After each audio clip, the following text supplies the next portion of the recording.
제가 부정기 한 5년 만에 여기 와 보는데 참 달라졌다는 느낌을 받았습니다. 그때 달라졌다는 것이 어떤 사람은 옛날엔 좋았는데 안 좋아졌다, 달라졌다 이런 표현도 있지만 이 교회는 너무너무 좋아진 면에서 참 달라졌다는 이 느낌을 받고 참 감사하게 생각합니다. 저는 부정교회를 생각하면 돌아가신 신의 한병기 목사님이 생각이 납니다. 우리가 다 존경하고 아시는 대로 거의 성자적인 삶을 사셨고 성자적인 목회를 하셨던 어른이시죠. 제가 그 어른을 가까이 한 몇 년 되어 있는 것은 우리 신학대학원 총동창회가 첫 생겨지고 그분을 총동창회 회장님으로 모시고 제가 총무하면서 한 2년 아주 가까이 모시고 대하면서 느껴지는 것이 참 이분이야말로 성자다.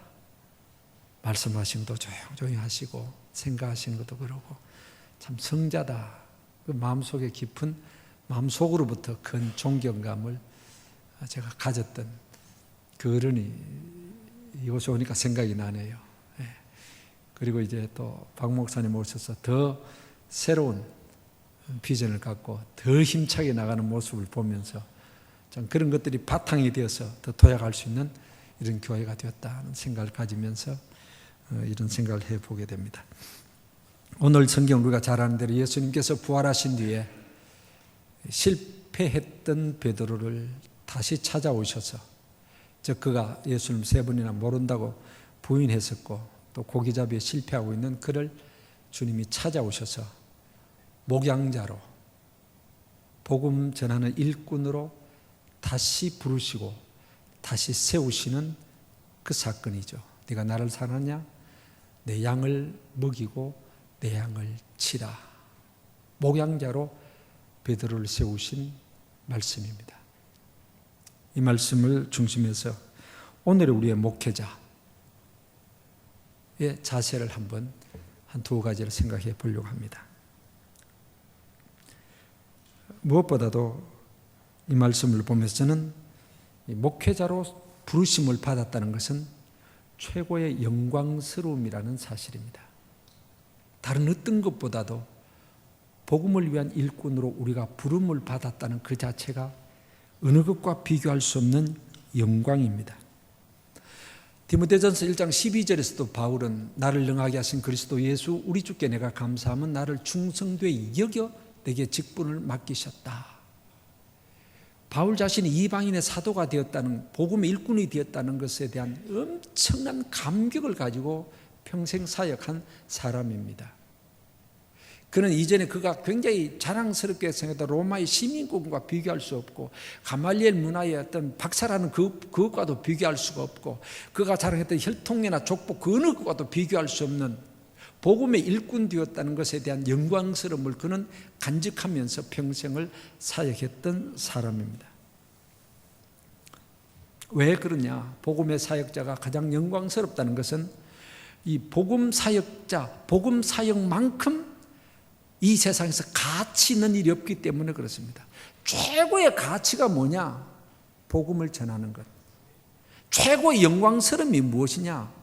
복음을 전하는 것이기 때문에 가장 가치 있는 일에 부르심을 받았다는 겁니다. 베드로가 여기서 부르심을 받습니다. 바울도 부르심을 받았습니다. 어떤 것과 비교할 수 없는 가장 가치 있는 그 일에 내가 섬기게 되었다는 그 자체가 영광이라는 사실입니다. 근데 더욱이 중요한 것은 그 복음의 사역자 될 만한 자격이 우리 자신에게 없음에도 불구하고 베드로를 볼 때도 그렇지 않습니까? 예수님을 3번이나 모른다고 부인했습니다. 무슨 자격이 있습니까? 그럼에도 불구하고 다시 불러 세워주시는 것이 엄청난 은혜죠.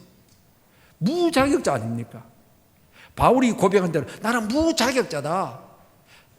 내가 전에는 폭행자여 나는 회방자여 전혀 복음의 일꾼 될 만한 자격이 없음에도 불구하고 주님께서 나를 불러 복음의 일꾼으로 삼아주셨다. 내 자신이 무자격자임에도 불구하고 이 영광스러운 일에 헌신하도록 불러주셨으니 얼마나 감사하냐 이겁니다. 이 감격에서 우리의 사역이 출발되어진다고 봅니다. 이것이 소명이죠. 이 일에 하나님이 나를 부르셨다. 저는 사역자 가운데서 가장 중요한 것이 무엇이냐, 얼마만큼 그가 능력이 있느냐, 그 이전에 내가 정말 하나님으로부터 참된 부르심이 있느냐는 겁니다. 그것이 더 중요하다는 것입니다. 이 부르심 없는 가운데 어떤 온갖 능력과 재주 가지고 한다는 것 의미가 없다는 것입니다. 이 부르심이 없는 것은 뭡니까? 우리의 사역이 부르심이 없는 것은 하나의 직업이 되어버리죠. 저는 그렇게 늘 생각합니다. 목회직이라는 것은 결코 좋은 하나의 직업이 될 수가 없다는 것입니다. 그럼에도 불구하고 오늘 많은 잘못된 경우 하나의 좋은 직업으로서의 목회직이 선택되어진다고 하는 데 있어서 그것은 자신도 불행이고 한국교회 불행이라고 생각이 되어집니다. 우리 자신 늘 점검해야 될 것은 나는 과연 하나님의 부르심이 있어 그 부르심 앞에 내가 지금 순종하고 헌신하고 있는가 하는 것을 우리 자신 늘 점검해야 된다는 것입니다. 제가 이런 이야기를 간혹 많이 했습니다만 제가 신학교 71년도 입학을 했습니다. 참 대학을 졸업하고 참 뜨거운 소명감 가지고 참석했는데 1학기 한 5월쯤 되었을 거예요. 채플에서 돌아가신 박윤선 목사님께서 설교하시면서 그냥 그거는 그냥 막 침을 막 튀겨가면서 막 열변을 토하시는데 하시는 말, 그날의 주제는 뭐냐면 소명이 없으면 가라는 겁니다. 여러분 여기 왜 왔느냐고, 왜 왔느냐고, 이 학교에 왜 왔냐고, 정말 하나님의 부르심 갖고 왔느냐고 말이야. 그것 없으면 가라고 집에 가라. 그 설교 듣고 났는데 우리 친구 하나 가버렸다고. 성경관대학 졸업한 친구인데, 그렇죠. 요즘 알아보니까 지금 뭐하고 있냐, 그러니까 인하대학 교수하고 있다 그러더라고요. 아예 가는 결단은 그것도 좋은 거예요. 우리 모두는 이 소명 앞에서, 하나님의 영광스러운 부르심 앞에서 복음의 일꾼 되었다는 이 감격과 감사 속에서 일생을 헌신해야 된다 하는 사실. 두 번째는 목양의 생명을 건 사역자가 되어야 된다는 것입니다. 여기 베드로가 부르심을 받은 이후에 우리가 아는 대로 사도행전 오순절 성령 강림 이후에 예루살렘 초대교회를 중심해서 베드로의 사역을 보십시오. 그럭저럭 하는 게 아니었습니다. 생명을 건 사역이었습니다. 생명을 건 사역입니다. 사도 바울도 그가 복음을 전하는 1, 2, 3차 전도여행 그리고 로마로 가는 죄수의 몸으로 갈 때 그건 생명을 걸고 간 겁니다. 이 세상에 생명을 걸 만큼 가치 있는 별로 많지 않습니다. 그런데 정말 생명을 걸고 할 만한 가치 있는 일은 바로 이 복음입니다. 복음을 위해서는 우리의 생명을 걸 만하다는 것입니다. 이왕의 부르심을 받고 우리가 사역할 바에야 그냥 생명 걸고 사역해야 된다는 것입니다. 절대로 목회라는 것이 그저 그럭저럭 시간 때우는 일로서의 사역은 될 수가 없다는 사실입니다. 그러므로 참 목자 되기 위해서 우리는 발버둥을 쳐야 됩니다. 지금 그런 이야기 하죠. 한국교회가 그냥 가만히 있으면 그냥 발버둥 치면 그냥 현상 유지하고 가만히 있으면 마이너스로 떨어진다고. 우리 자신의 목회자로 부르심을 받는 우리 자신의 영적 삶도 그렇습니다. 발버둥 치면은 그래도 내 자신의 영적 수준이나 혹은 사역의 어떤 수준을 유지하지만은 그럭저럭 해버리면 나 자신도 망하고 교회도 망하는 것입니다. 생명 걸어야 됩니다. 목회에 생명 걸자는 것입니다. 무엇보다도 내 자신의 신앙 인격을 바로 세워가는 일에 우리는 절대로 게을리해서는 안 된다는 것입니다. 오늘 한국교회를 비판하면서 그렇습니다. 교회가 교회다움이 있는가? 성도가 성도다움이 있는가? 그러나 그보다 더 심각한 것은 목사가 목사다움이 있는가 하는 것입니다. 목사가 목사다움을 상실해 가고 있는 것이 위기입니다. 그러므로 우리는 우리 자신을 부절히 우리 자신의 신앙 인격을 유지하는 정도가 아니라 계속 높여가는데 노력을 해야 되는 것입니다. 그것이 없으면 나도 망하고 교회도 망하는 겁니다. 그 다음에 우리가 힘써야 될 것은 목회 실천 방법론을 계속 개발해 가는 것이죠. 오늘 이 모임의 중요한 내용이 될 것입니다. 돌아가신 초단교회 최동진 목사님, 아주 옛날 이야기, 미안합니다. 옛날 이야기인데 우리가 신학교 졸업하고 간 목사가 돼 70년대 중반 한 번은 그런 말씀을 하시더라고요. 야, 요새 목회 참 희한해 그래요. 목사님 왜 그렇습니까? 뭐 재직 세미나 같은 거 하대 이래. 왜냐하면 그 어른이 사실 때는 재직 세미나 같은 게 없다는 겁니다. 그런 일이 뭐 있어? 그냥 모여가 예배드리고 구역 예배드리고 수요일 예배드리고 뭐 그게 다 하지. 뭐 요새는 젊은 목사들이 재직 세미나 같은 거 한다 그러대.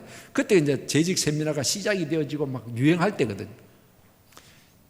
지금 우리가 그런 이야기 들으면 웃고 말 이야기지만 요새는 재직 세미나 정도가 아니라 얼마나 목회 방법론이, 전도, 성경 공부, 소그룹, 세열 뭐 얼마나 다양해져 가고 있습니까? 기본은 변함이 없지만 방법론은 항상 연구되어지고 변화되어지고 계속 개발되어져 가야 되거든요. 왜냐하면 시대가 달라지고 있기 때문에 그렇습니다. 그 일에도 우리가 힘써야 될 것입니다. 무엇보다도 헌신의 강도를 우리가 놓쳐서는 안 된다는 것입니다. 바로 그저께 어떤 목사님한테 이런 이야기를 들었습니다. 참 들으면서도 그런 일이 있을 수 있겠냐 하면서도 참 어처구니 없다. 자기의 목회자 부목사님을 모셨는데 보통 한 3년인데 한 2달 만에 그만두게 했대요. 그래서 왜 그만두게 했는데 하니까 참 부끄러운 이야기예요. 우리 교단입니다. 담배 피우다 걸렸다는 거예요. 부목사가. 나 기절할 뻔했어, 그 소리 듣고. 여러분 이해가 됩니까? 아주 극히 예외적인 것이지만 이런 일도 있습니다. 부교육자에게 월요일 전화하면 그런데요. 같은 교회입니다. 전화하니까 목사님 월요일은 전화하지 마세요. 쉬는 날입니다. 이거 도대체 뭐 하자는 거야? 이거 뭐 그러니까 퇴근 후에 소위 말하는 퇴근 후에는 전화하면 퇴근했습니다. 이게 사역자의 자세인가? 아주 예외적인, 극히 예외적인 몇 사람의 이야기지만은 이건 아니잖아요. 우리가 복음을 위해서 부름받고 생명 걸고 이 일 하자고 나섰는데 하나의 직장 출퇴근 같이 생각하고 내 자신의 실속만 챙겨나가는 것 아니잖아요. 목회 생명을 걸어야 됩니다. 죽도록 충성하라. 어떤 분이 이렇게 표현하더라고요. 충성하다가 죽으라는 겁니다. 이 영광스러운 일에 헌신하게 됐던 그 자체의 영광을 우리 가슴 속에 안으면서 복음을 위해서 생명 바쳐 일하는, 그래서 내 자신이 사역의 보람, 그리고 이런 사역을 통해서 한국교회가 지금보다 조금 더 나아질 수 있는 그런 깃털이 되어야 되겠다는 것입니다. 어차피 우리가 부름을 받았다면, 어차피 우리가 복음의 일꾼이 되었다면 한번 멋지게 해봐야 되지 않겠습니까? 하나님 앞에 정말 우리가 사역을 마치고 은퇴할 때 후회 없이 은퇴할 수 있도록 한 멋진 사역, 그것이 인간의 평가에 의해서 정말 잘했다는 그것보다도 나를 애초 불러주신 하나님 앞에서 정말 멋지게 사역하고 기쁨으로 마칠 수 있는 그런 여러분의 사역이 되시고, 그래서 우리의 이런 발부둥 치는 것을 통해서 참 안타까운 마음으로 한국교회가 회복되어질 수 있으면 좋겠습니다. 한국교회 사역, 한국교회 권위가 우리의 이렇게 정말 아파하면서 애쓰는 것을 통해서 오늘보다 내일은 좀 더 회복되어지는 그런 은혜가 있었으면 참 좋겠습니다. 하나님 아버지요, 이 땅에 교회를 세우시고 부족한 저희들을 불러 이 거룩한 일에 헌신케 하심을 감사합니다. 아무리 생각해도 부름받을 만한 자격이 없습니다. 그럼에도 불구하고 불러주시사오니 그 영광을 가슴 속에 늘 안고 생명 바쳐 부르심에 부끄럽지 않는 일꾼 되게 하여 주시옵소서.